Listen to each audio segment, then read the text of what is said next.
Wes, semoga diaturke. Oke. Kena rong tutup bebek rasanya kayak ini ya, no? Rasanya piye? Gak sida jarangan. Ayo. Say! Monggo bos. Bareng-bareng RJJ.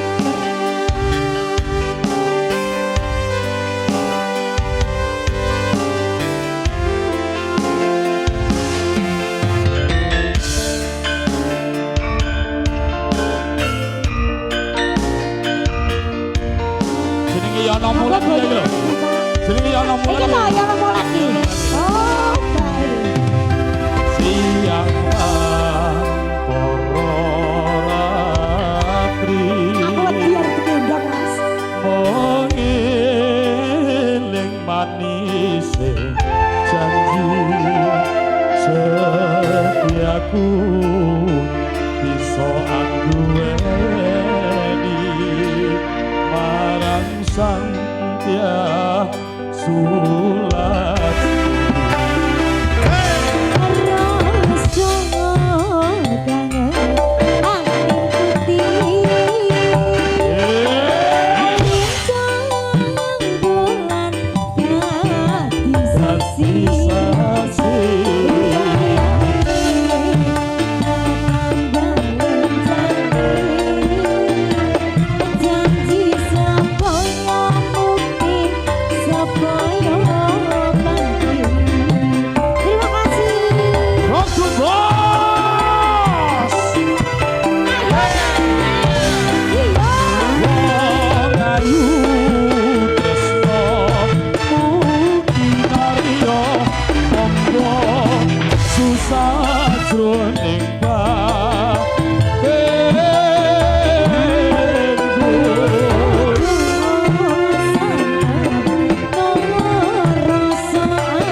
Kura bakal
biasa. Thank you very much. Lintang Asmara sampun.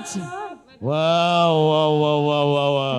Pak Warsito, pamudutanipun sedaya sampun diaturaken Bapak untuk memberikan kehangatan suasana malam hari ini guyub rukun membangun bener sekali, desa Mas Dedi. di pelosok kulon. Wah, menika sesarengan kalian darungan kerja pemuda RW 3. RW 3 ya. Samping mbane iki Mas. RW ini hanya 4 RT. Oh, 4 RT. Ada 4 RT pemuda ini lek 1000 ya wis 4000 lho ya. Iya ya Mas ya. Niki wau sing mlempak wonten sisih kiwa Kene pira? masyaallah. Pirang ewu kene? Iki kita iya 1.300. Sini terus kono iki ingkang campur. wonten mrika, campur. Para kadang muda, para kadang setengah muda. Setengah muda sing piye? Iya sing setengah sepuh, setengah muda ngeten, mriku yang ngono wonten lho, sisi Mas. tengen. Ngeten iki jantenan lek kita lek Ibu-ibunya guyub ada rukun. di depan. Ibu-ibunya ada di depan. Pak War, pamudutanipun sampun. Bah, kok jenengan niku sampun. Sampun. Sudah ada. Sampun. Ditambahin saliman tok. Lah duka napa?